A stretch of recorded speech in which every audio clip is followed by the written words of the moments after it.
All right, we're right at 10:46. So everyone, thank you for joining us for Training Secrets from Seasoned Supervisors. I am Ronnie Chalmers, Director of Strategic Initiatives at North Carolina State University.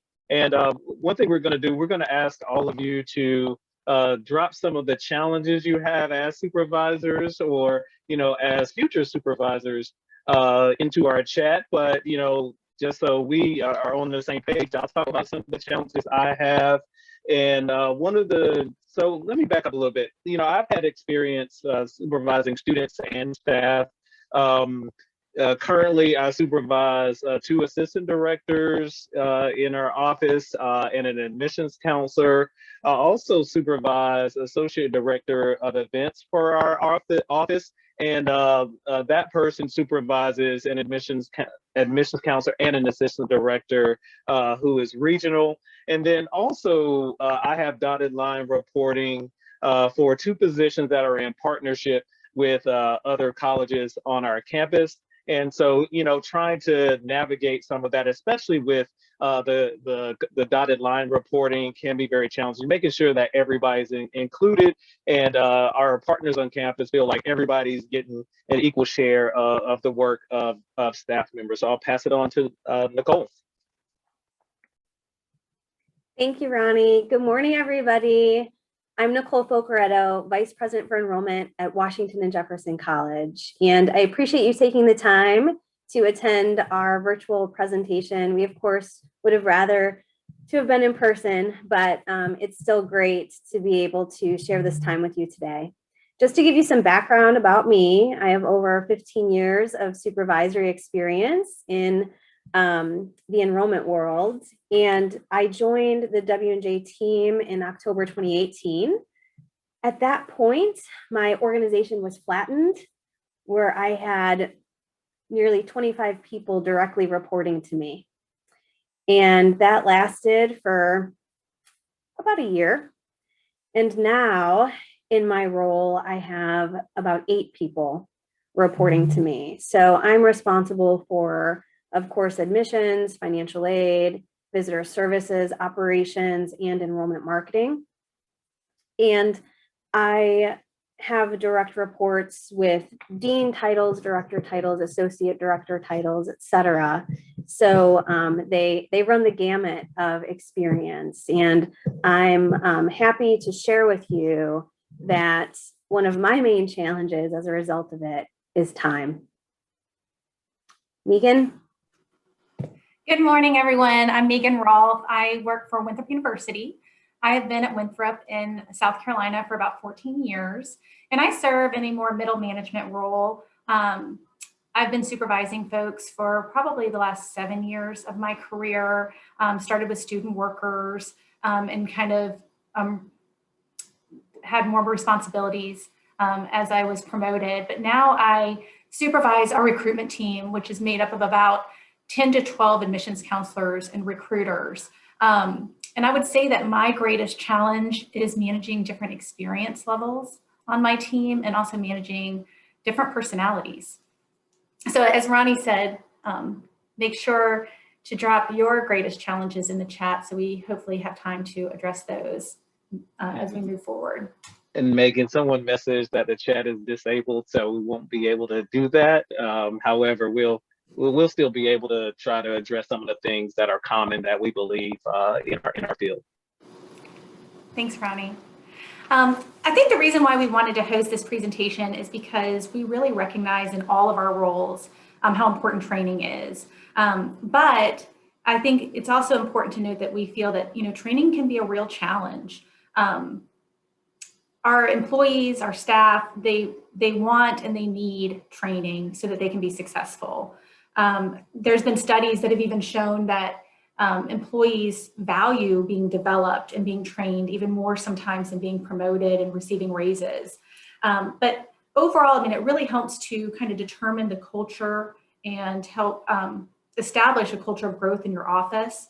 But I really want to mention that I know, like all other supervisors who may be attending this, how difficult it can be to set aside time to train, how to establish a plan for training, And particularly when you're understaffed, how easy it is to say, like, I'm just really busy right now. We don't have time right now to be training. We have so few people. We have so much we're doing, and kind of continue to put off that training to further down the road. Or, just kind of say like, oh, everybody's doing okay. We're all muddling through.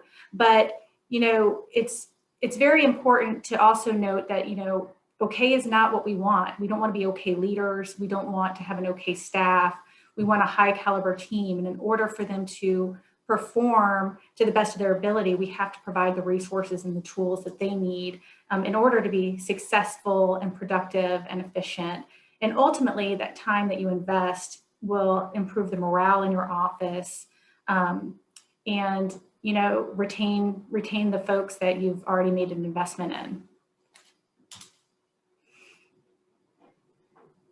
So our presentation is all about sharing these training secrets, and I wanted to make sure that all of you knew that this presentation is meant to provide insight for you as a leader as you do your good work, but it's not a silver bullet, right? We all know there aren't many silver bullets in the work that we do, and leading people is and can be the most difficult part of our position. We all know that we also can be overcritical of the individuals who are leading us. We know this, we do this, we probably hear it. You may have, peers who share with you their struggles or their concerns about their leader.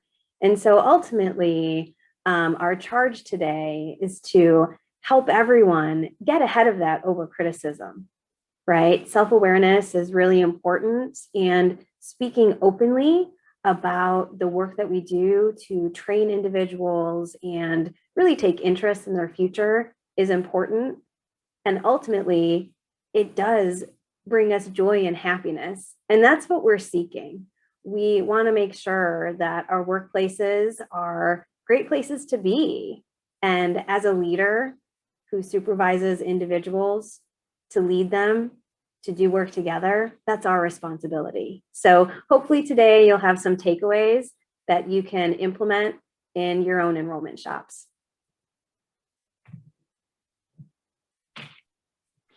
Awesome. So one thing that's really important is developing a culture within your unit. Before jumping into building the overall culture, one thing that's critically important is that you have to have a plan, and it has to be written down, and it has to be something that is documented in your office. And then when you're thinking about that plan, not just what are the actions or the trainings that you want your staff to do, but think about the competencies and the skills that you want. So maybe, in one section, you're talking about training the new staff member on how to do the admissions presentation. Well, what do you want them to really be able to do? So thinking about some of those things, and this will come back up later, will help you with how to continue to develop individuals within your office. So think about the competencies and the skills that you want your staff members to have. Included in that, you want to have some type of timeline, whether that's weekly, daily, monthly, with benchmarks. So think about how you want your staff to progress, and leave yourself some room to adjust that timeline. But also document some of those adjustments if you see consistency. Sometimes an individual may take longer to learn how to, complete the holistic review process. But if you see your training every time you bring on a new staff member, it takes longer than where the amount of time that you thought, then you want to make those adjustments. And also considering that each individual will be different. And now jumping more into office culture, think about involving your full staff in the training process. And when I say full staff, not necessarily for every individual that starts at your institution, but think about how for different staff members, you can bring in various individuals to help with the training process. And, sometimes you'll see where the training kind of falls to one person, whether that's their supervisor or manager. Think about how increase that community, because as you grow that community as a new person coming in, you don't necessarily know who they're going to click with, who they're going to, that's going to be their person in the office, or group of people that's really going to make the office feel like home. So having them interact with more people, it's going to help them acclimate to the office a little bit sooner. And also, that's a development opportunity for some of your other staff members. They may not get that opportunity to engage with certain individuals in the office. So being able to continue to develop your staff members, and sometimes people just enjoy it. I think about one of our administrative staff members in our office. I see the joy in her face when she knows a new staff member is coming, because she gets to do the phone training a lot of times. And she likes, being that teacher, and she only gets to do it every once in a while, but you can kind of see the enjoyment that she gets when doing that. That also gives you an opportunity to highlight staff members that don't always get a chance to, do the important thing in the office, and sometimes because of their duties, they don't necessarily always get that kind of feeling of having some power. And I don't like to use that word in that way, but that is something that people can enjoy, to have the ability to have knowledge to be able to share that with someone. And then, as various people assist with the training, you'll find out skills of your current staff members as well. So again, that continues to develop your staff. Development has to be career long, so it has to be long term. Many times when we think about training, we think about, all right, how do we get them up and running in this one role with these duties? But you want to think about this long term. And that's going to be individual to each staff member. So you want to find out what their interests are. You want to find out more about them, what their skills are, to figure out what are some of the next steps. So conferences are a great tool. However, there are plenty of campus trainings. Also, there's plenty of virtual learning out there now. And, if you are sending staff members to conferences or different types of learning opportunities, make sure that you have an environment where people feel comfortable sharing, or an environment where they have the ability to share. So, please consider that, as you're thinking about how you're training your staff members and developing your staff members long term, and trying to share that information out for everyone. Mentorship. So thinking about who are some staff members that it would be good to they may not be able to supervise a person right now, but how can they mentor new individuals coming in? So not necessarily their supervisor, someone else. And this will allow you to also start to see and develop some of your future supervisors in your office or in someone else's office. And I think we implemented this at NC State, and we had some new staff members that started while we've been not necessarily in the office. And it's really helped to engage our staff in the virtual environment. And I think once we're back in person, it's going to have just as strong an effect, or even stronger effect.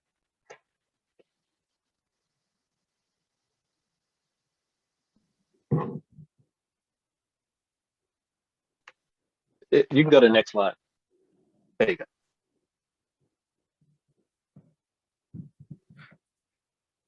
Okay, so building on what Ronnie just mentioned, when we're training staff members, whether it's new or staff members who have been a part of the team for a while, it's really important to train on the foundation. And it's really the foundation of the culture of the team, and not just on the institution. I think quite often we think of all of the things that we need to memorize and all of the facts and figures that we need to make sure that we have in our back pocket in the work that we do. But it's super important for everybody to understand the why behind why we do things the way that we do things, and the very intentional ways that our work impacts our future success. So whenever I have a new team member join the team, they have a very specific first week and second week schedule, and they know their 30, 60, 90 days, what they need to master during that timeline. And we discuss what specifically they want to learn and what specifically they feel that they have learned after those 30, 60, 90 days.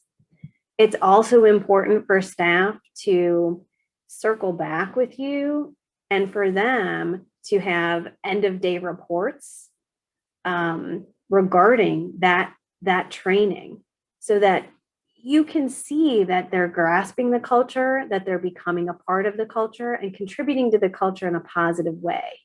It's all really important. During those first weeks of that training schedule, that's when those meetings happen. They're learning, as Ronnie mentioned, they're learning what others on the team do so that they can learn more about the why. And that's when they can figure out what they may have additional interest in. So they can say to you as the supervisor, I learned about the operation side of things, and I think I might be able to assist even though I'm not in an operational role.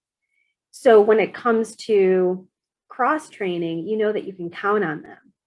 The other element is making sure that individuals who may have 4, 5, 6 years of experience in the field are consistently learning and growing. And part of training up is preparing them for what's next.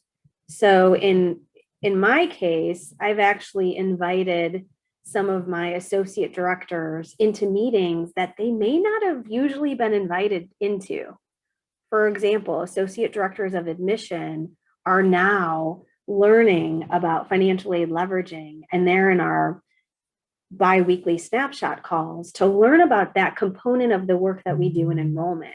That alone has given them more confidence and better understanding in their daily work so that they can understand more about the why.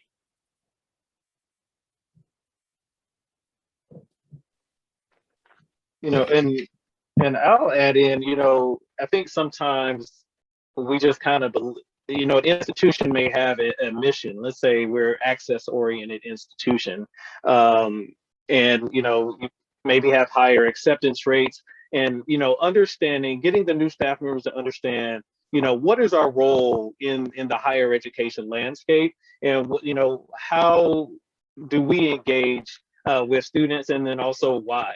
I think that's very important. Understand kind of the overall ethos that we have within, higher ed. As many as the members of SACAC, very well know, we want to make sure that we're helping students get to, where they need to be from an educational perspective. So making sure that your staff members understand that, because they're just not going to glean that from learning about the admissions presentation and learning about all the facts about majors. So getting them to understand that, maybe, teaching just the basic rules of how to handle yourself at a college fair, that's one thing, but why? Why are we doing these things? Why are we not overly aggressive about pulling students over to our table, but figuring out ways that we instead to figure out how do we get that student interested in our particular institution.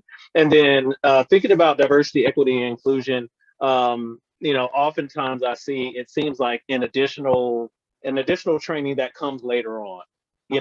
Thinking about what's important, I think you could send important messages by making sure that's very early on in their training, and then continue to develop that. And if you are at an institution that is telling you, hey, you can't make some of those things mandatory, you can also, strongly encourage, hey, these are things that are important to our office, because I think it sends an important message. And when, they're out in virtual high school visits or in-person high school visits, some of those messages are going to, come through, and it's either going to attract more students to your school, or it may repel students from your school if some of your staff members aren't, trained and in the know and really understanding what you're looking for them to display as a staff member.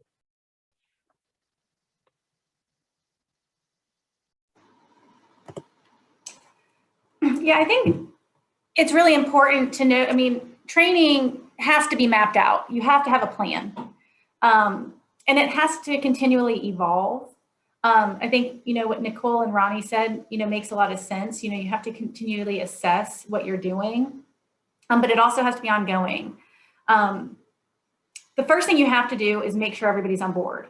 Like I said, I'm in a middle manager role. I have to make sure my director of missions, VPs, like they're on board for the training that we have planned. You have to determine like the who, when, where, and how. How often are you training? Is it ongoing? Are you doing this weekly? Do you have to take a whole week and maybe close the office for a half a day, full day? Is this built into your annual schedule? Are you doing this quarterly, twice a year? What does this look like? Have you built in professional development for your staff so that they can go to conference? Is this built into your budget? Is this built into your overall plan?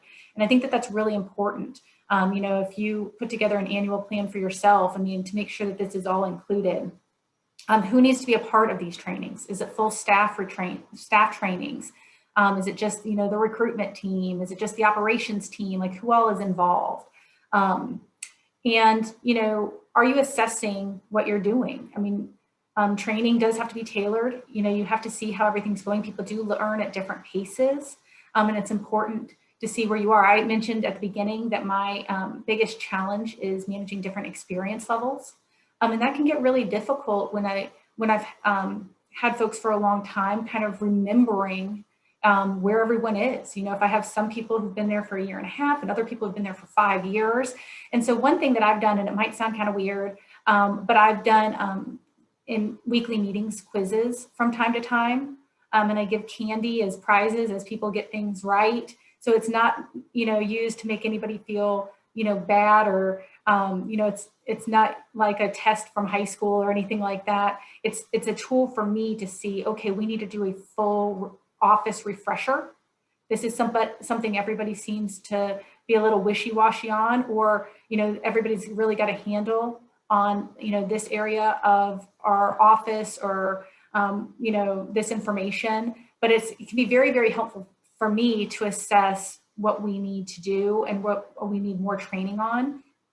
So I think that's really important because you have to adapt for your staff's needs. And again, you really have to set aside this time, possibly the money, in order to make sure you're providing this type of training. I think that this goes, just above and beyond, just the weekly events. Are you, setting aside time and allowing people to attend webinars and workshops and other types of professional development that will help them advance, as Ronnie said, in different ways. There's a lot of different opportunities. Maybe it's not specific to learning, recruitment techniques or things like that, but it's other things that will help them in their position overall, which will help the office, which will help the team, which will help them develop. And you have to even prioritize things like soft skills, developing those soft skills as well. So I think that the first step is definitely carving out that time, making that plan, and making a commitment to training, both on short-term, long-term, and on a routine basis.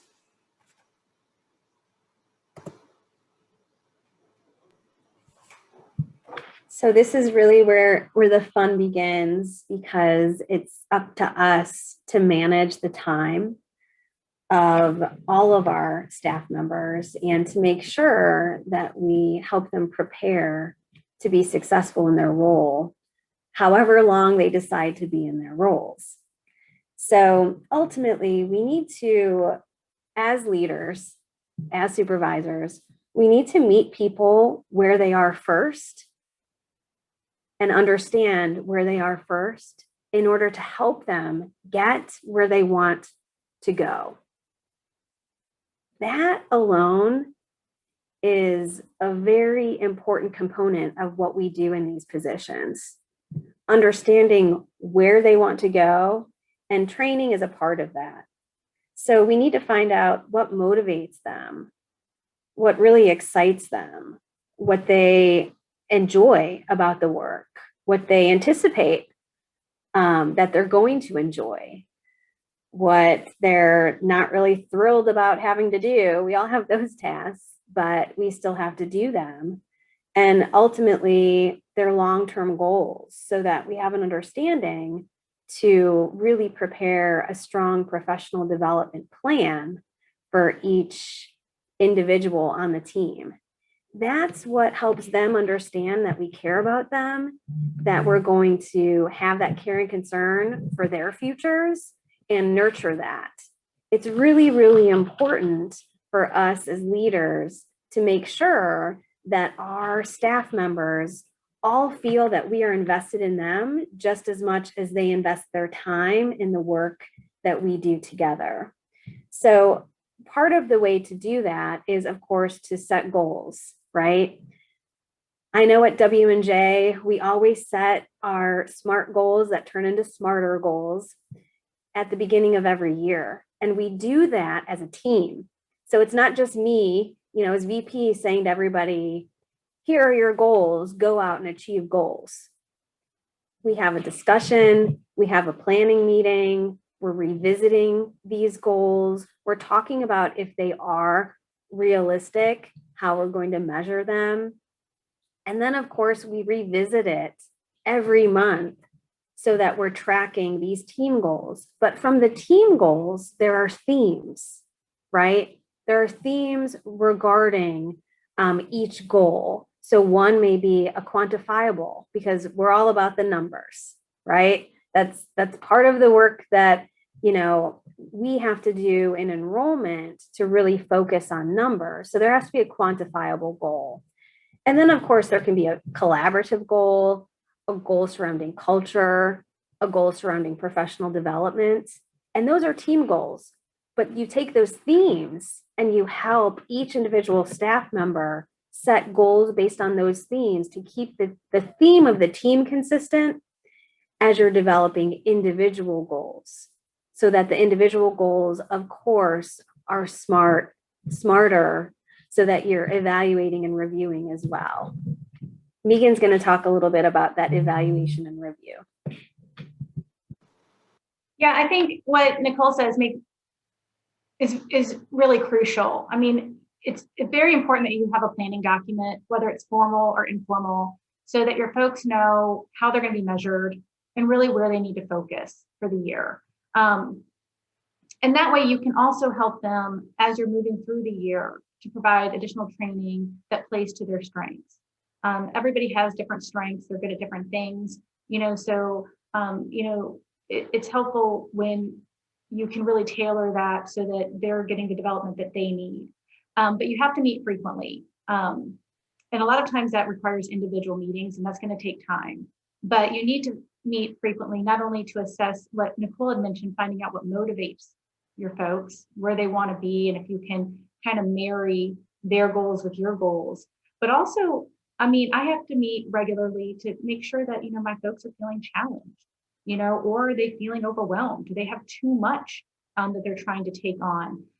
For other folks who want more responsibilities, are there opportunities there? Are there training opportunities where they can be cross-trained and they can take on more and develop, into, new positions possibly down the road? And, having these kind of conversations can really lead to a lot of different opportunities as a supervisor and for the employees, so that, you are keeping them motivated, you're keeping them happy, but also you're playing to their strengths. And I think that that's really important. And then, you should have a formal evaluation. I think most people do, but during that formal evaluation, it's really got to review that planning document. It can't be a surprise. It's got to be back to kind of what you had previously discussed are the goals. And if, your folks are killing it, if they've done what you've asked them to do, then they've succeeded. There's always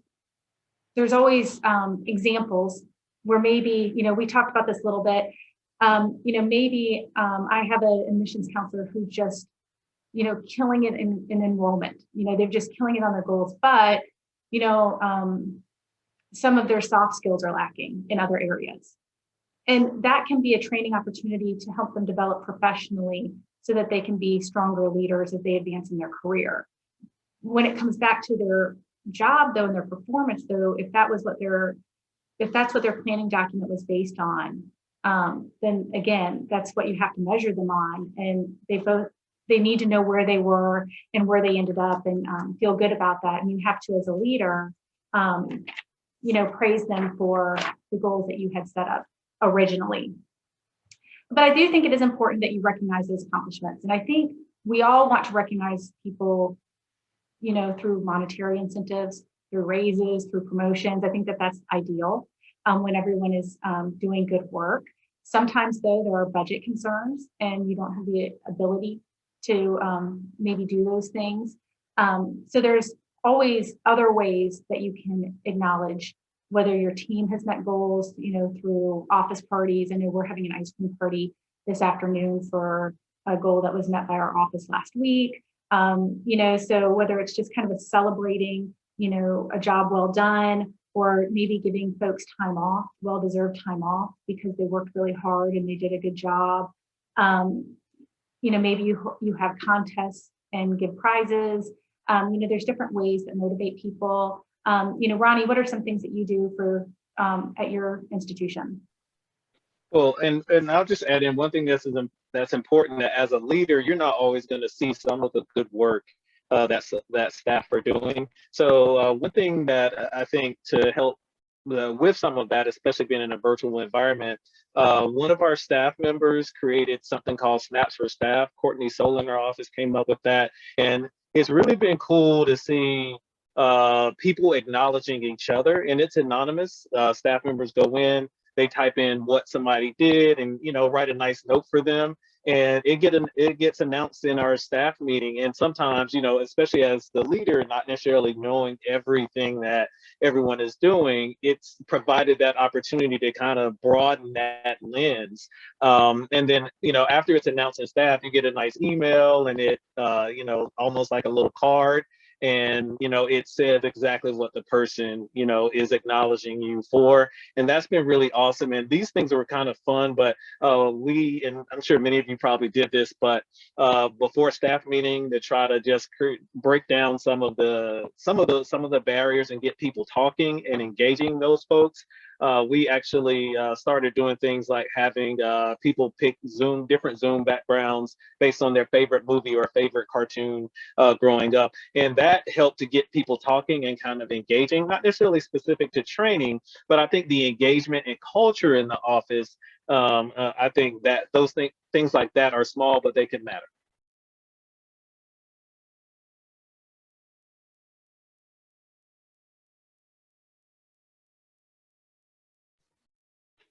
All right. So, and we just talked a little bit about kind of motivations, but motivations can vary. We've talked about, obviously, people want more money. They want career advancements. They want to develop new skills.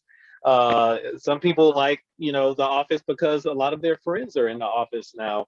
And no matter why, people are working, why they do good work, why they come to work every day, I think you can think about how to, motivate all of these different folks in their different interests. I like to think about opportunities outside of job function, thinking about the individual's personal interests. How can you align those things with some of your training? Could you develop a current strength even more, or start to address some of the weaknesses, especially if it's acknowledged, and the staff members really want to work on that particular thing that is an area of improvement.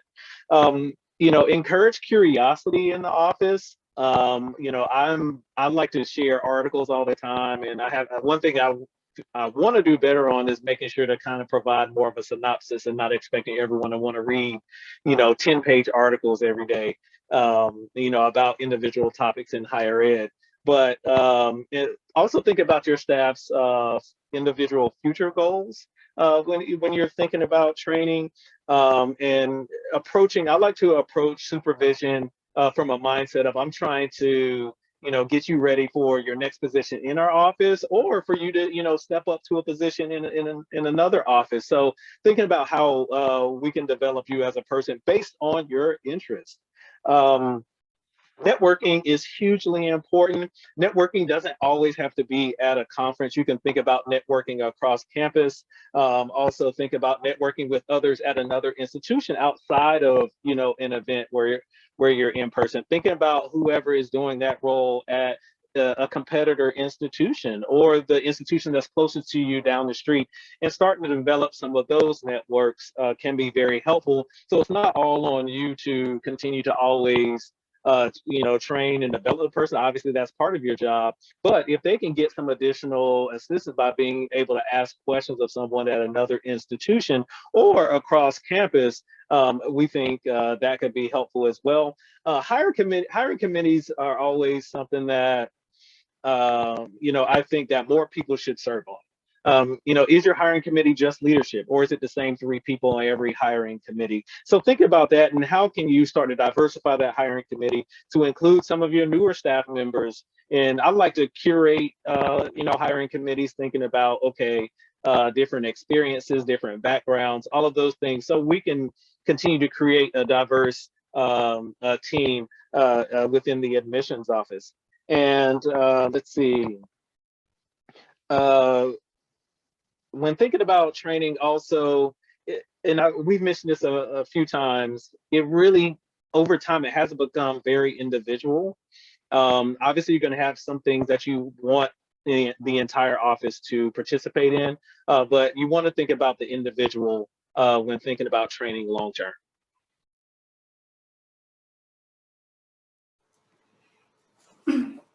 So I think if you're looking at your training program now and you think, okay, it's not working, or it's not very robust, I don't know where to get started. I mean, definitely setting aside a budget for consultants or experts is a great place to get started. We've done that before in our office, and it's been a really good way to empower folks. And there's consultants on everything from phone training to customer service training to campus visit experience to yield training, you name it. But if you have budget concerns, if there's issues, we've gone through that as well. You can definitely use your own resources. You could definitely utilize the folks that you already have, and it can be its own training opportunity as well as they prepare for that and do their own research. I kind of want to share, some things that we've done. We've had full office retreats where we've set aside a whole week, closed the office, brought lunch in, and everyone gets a binder. It's a whole staff retreat. So we've involved everyone in the office, even if it wasn't specific to their job function, kind of to give them a bigger overview of the different types of work that are taking place. We've made it very collaborative and had folks break into teams. And oftentimes they had homework prior to the retreat to work on some topics that we're covering. And some of those things that we did go through were training on bridge and dual enrollment program, travel planning, the admissions events and customer experience. We had team projects where we had people contribute new communications that could be implemented into our communication plans for juniors, seniors, admitted students, and parents. So they were creating emails and text messages and things that we could utilize down the road. We had folks break up into teams and do marketing statements for each of our majors that had to be in a certain type of an outline that included features, benefits, and proofs. And then they had to train during this retreat everyone on these different marketing statements for the counseling and staff so that, it's consistent. We had team group events where everyone created an elevator speech, and then we took the best lines from each one to create, again, a consistent universal elevator speech for our institution. So it was very collaborative. We had different folks training on different topics, but we also had icebreakers, and we had team building team building going on as well. So it was fun. It was kind of great to get away from the daily office grind and do some back to the basics and some refreshing, and also learn some new things that are outside of our job function. And again, we put it all in a binder so everybody had those resources. And I think that that's really important. Now, again, that was pre-pandemic that we did that. I do want to stress that. We didn't do that recently. But during the pandemic, we were able to do something very similar. I mean, we had set time set aside where we did training opportunities virtually. And we had folks break up into teams, and we had everything from how to market virtual events, how to make virtual events memorable, how to balance work life during a pandemic. So lots of different topics that our folks in-house trained everyone else on. And I think that that's, one way to use your own resources. Another way, of course, is to utilize departments for cross-training. But at the end of the day, it's very important that you're taking notes and you're making sure you're sending out all of this information to your folks so that they have it if they aren't able to attend, that you are recording sessions, that you have a share drive where people can access it. Or as was mentioned earlier, you have mentors. They have a go-to person to get information if they have questions about, what they need to do or where they can find specific information.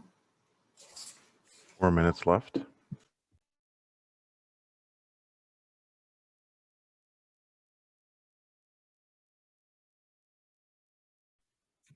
So this is a really important slide because I think, as we are placed in these positions of leadership to train individuals to be responsible ultimately for their professional future, we need to lead with confidence and positivity. This is something that comes from within. And really, you need to do this in your delivery. You need to set the tone and ultimately make sure that your tone is always one that is positive or shows a sense of urgency or focus, whatever tone that your team will respond well to. And good leaders ultimately adapt and learn with the team.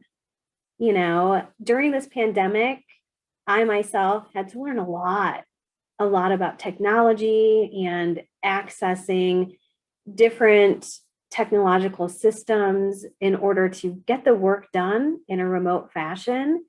And people watched, a lot of the staff watched. It's important as well when leading with confidence that you actually have effective meetings, you set an agenda, you follow the agenda, you circle back with meeting minutes so that everybody has access to those. And ultimately, some of these themes we've already talked about, but it's important when you're leading with confidence that you're building in morale boosters so that it doesn't always feel like such a grind, so that individuals are able to really understand the positivity, even though they may have, pushed a 10-hour workday the day before. And that's up to you. That's up to you to choose your words wisely and make sure that you understand the culture of your team as you're delivering that truly confident leadership. Ultimately, it really stems back to leadership and you taking interest in who everyone is and their future. 2 minutes left.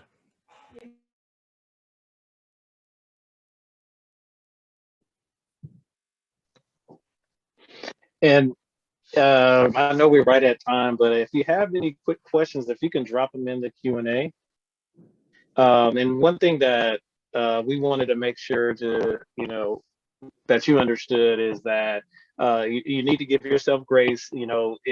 There's a lot to learn in this space. So give yourself some grace. It's a learning process and you're going to get better at it each and every time you train new staff members, but be diligent about learning more in this space. And I just wanted to add, along the lines of giving yourself grace, know that regardless of your training program, people still can have some bad judgment and it's up to them.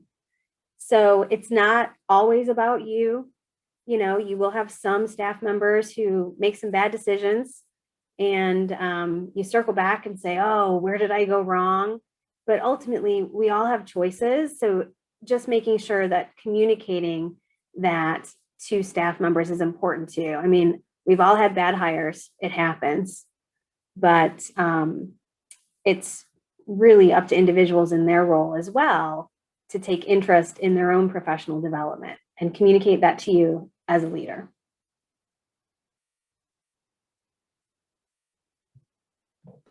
Thank you all for joining us. We hope you enjoy the rest of your SACEC conference and that you received some takeaways from this presentation.